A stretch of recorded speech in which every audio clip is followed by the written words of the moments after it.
This is how her soil shelter stayed 86 degrees Fahrenheit all winter without burning a single log. The first winter they called her crazy. The second winter they called her lucky. By the third winter, when the temperature dropped to 20 below and frost split fence posts in half, they stopped calling her anything at all. They started knocking on her door. Her name was Eliza Rowan, and the land she chose sat at the edge of Bitterroot Valley, Montana, wind-scoured, snow-buried, and unforgiving to anyone who didn't respect it. The locals built tall cabins with thick timber walls and iron stoves that devoured cord after cord of firewood. Smoke rose constantly from their chimneys like surrender flags to the cold. Eliza built nothing like that. When she first arrived with a borrowed trailer and a stack of hand-drawn blueprints, old ranchers leaned against their trucks and watched her measure the earth instead of the sky. "She planning to farm dirt?" one of them muttered. She didn't answer. She just kept digging. The excavation took 6 weeks, not straight down, but into the south-facing slope of a natural hill. She carved into it like someone hollowing out a secret, 12 feet deep at the back, 8 feet at the front. Reinforced retaining walls curved inward like an embrace. People thought she was building a bunker. They were half right, but Eliza wasn't afraid of war. She was preparing for winter. The structure she framed inside the earth looked modest from the outside. A single glass wall facing south, angled precisely to capture low winter sunlight. The rest of it disappeared into the hillside. Layers mattered more than size. She layered crushed stone for drainage, then insulation, then waterproof membrane, then compacted soil back over the roof until grass grew again. "Won't that cave in?" someone asked. "Not if you understand load distribution," she replied. She had studied thermal mass, passive solar gain, geothermal moderation. Not casually, obsessively. Years of research condensed into dirt and angles and math. By October, the shelter was finished. From the valley road, it looked like a grassy mound with a wide glass window cut into it. No chimney, no smoke, no woodpile stacked beside it. Then winter came.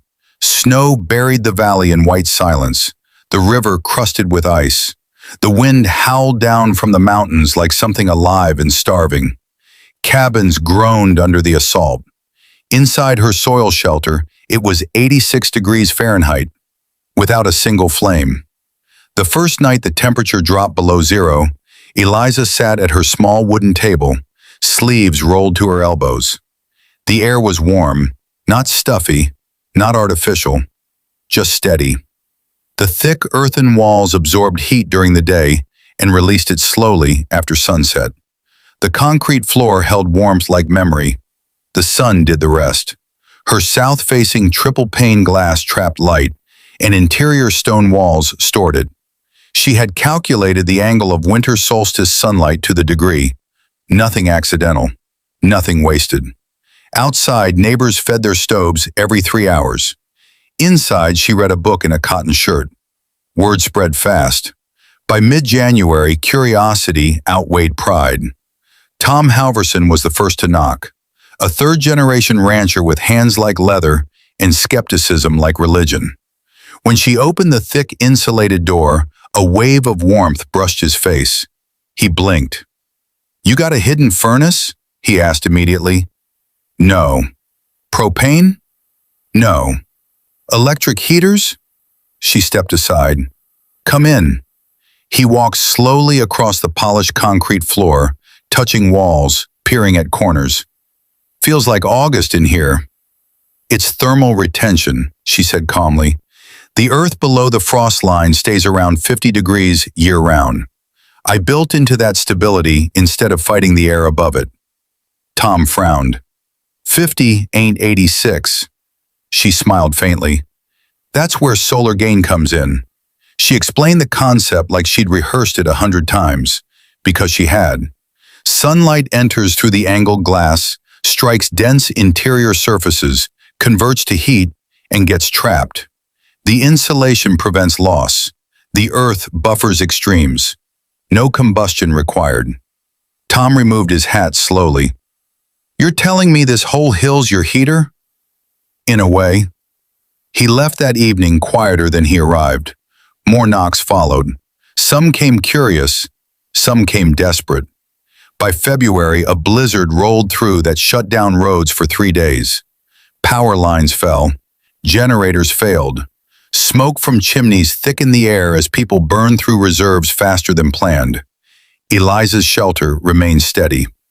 84, 85, 86 degrees. No logs. On the third day of the storm, a truck slid sideways into her buried driveway. A woman stepped out, wrapped in layers, a child bundled in her arms. Please, she said through chattering teeth.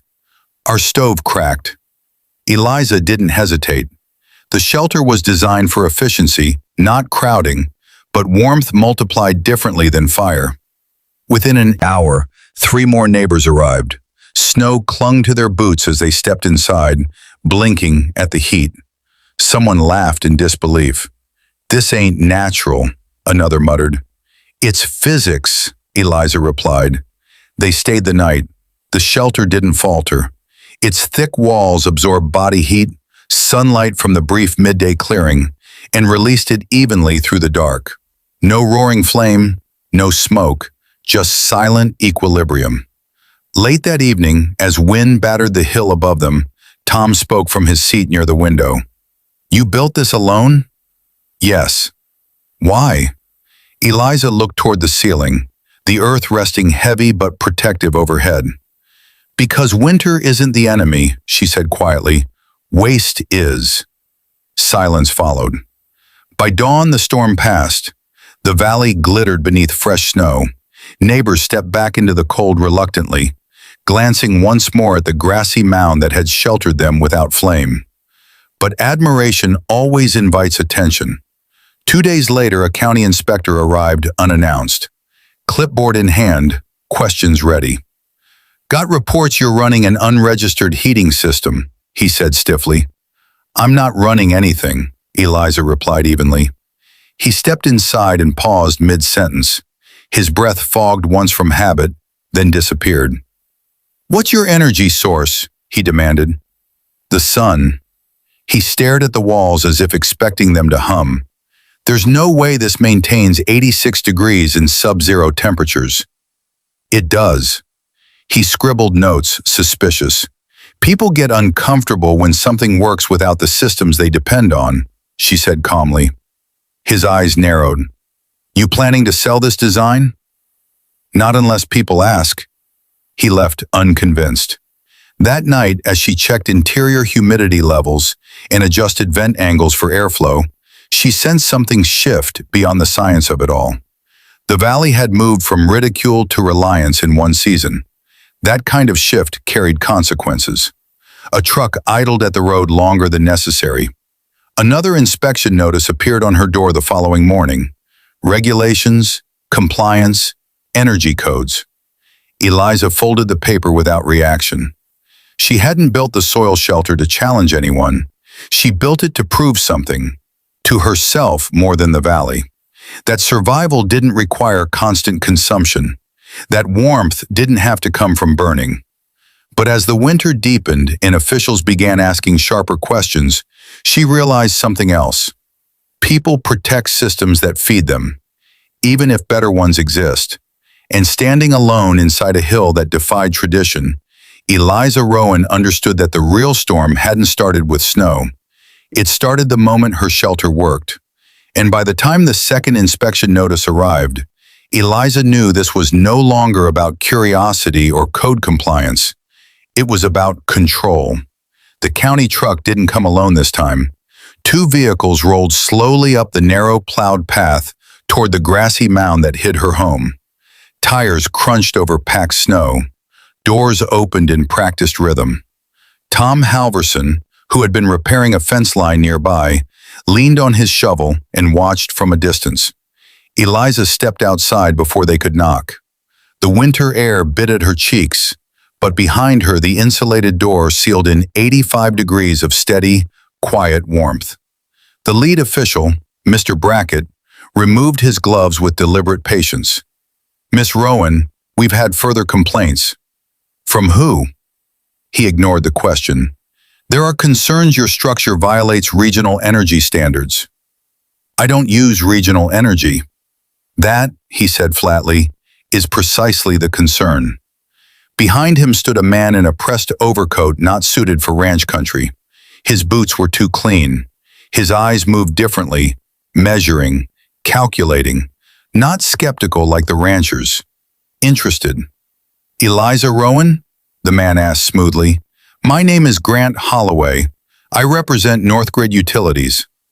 She didn't react, but she understood immediately. Northgrid supplied electricity and heating infrastructure across 3 counties. "I don't recall requesting representation," she replied. "You didn't," Holloway said with a polite smile. "But when an off-grid thermal structure maintains 86 degrees without external input during record cold, we take notice." Tom shifted his weight farther down the hill. He didn't like the tone. Brackett cleared his throat.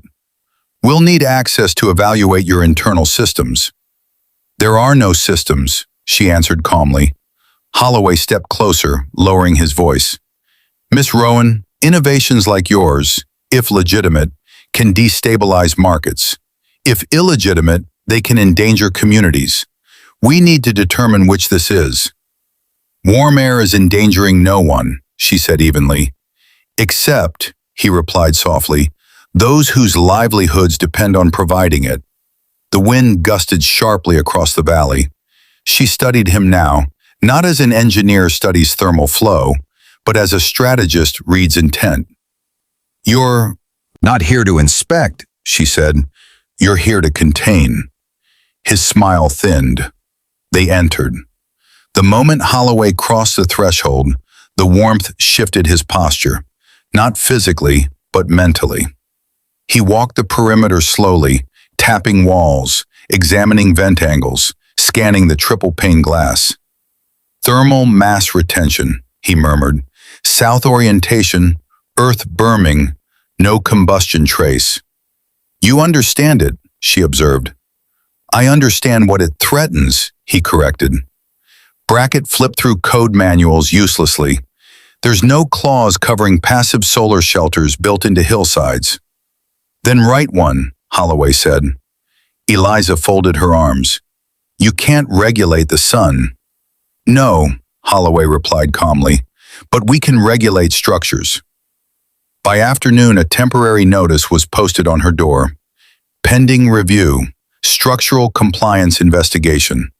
It meant delays, possible fines, potential condemnation if they chose to interpret codes aggressively. That evening, the valley buzzed with rumor. Some said she'd broken the law. Others said corporations didn't like competition. Tom drove up at dusk. "You all right?" he asked. "Yes." "They trying to shut you down?" "They're trying to understand what they can't bill." Tom scratched his beard. "You've built this fair. No stealing, no cheating." "I know." He looked back at the hill, then at her. "You gonna fight them?"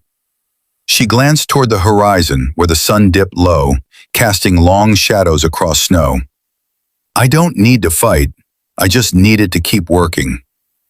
The next morning brought the coldest temperature yet, 26 below. News vans arrived uninvited. Word of a house staying 86 degrees without fuel had spread beyond the valley.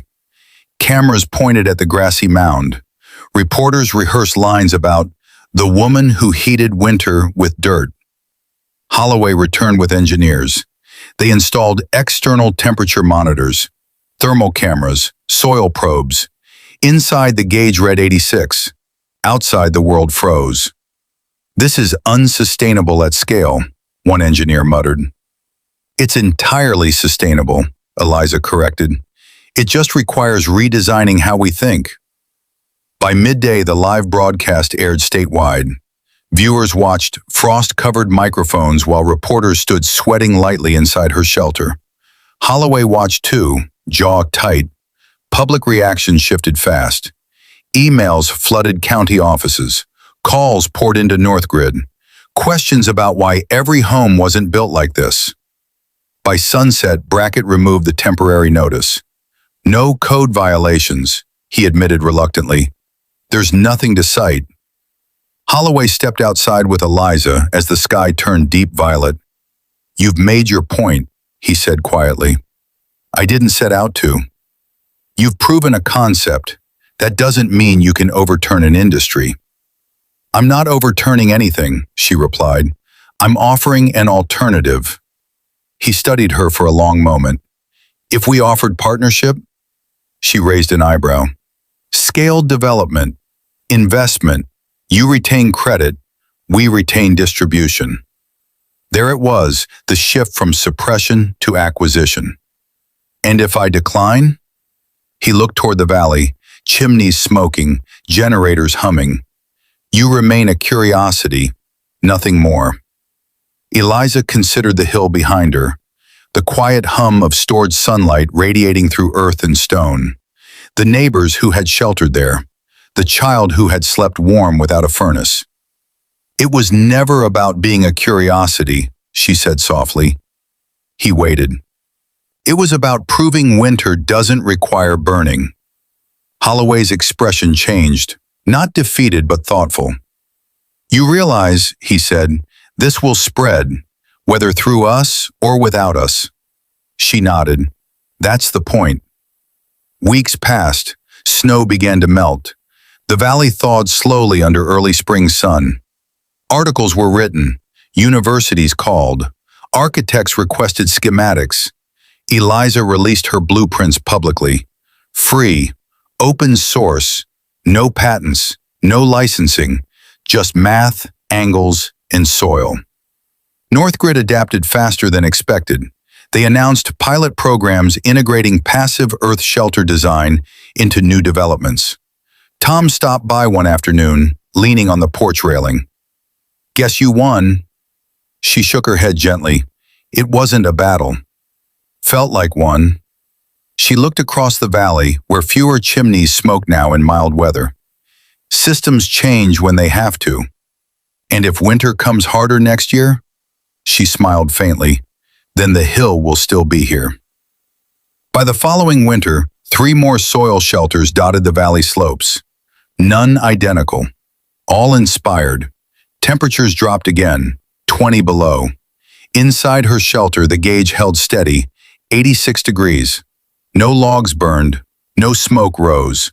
Just quiet warmth stored in earth that had always known how to hold it.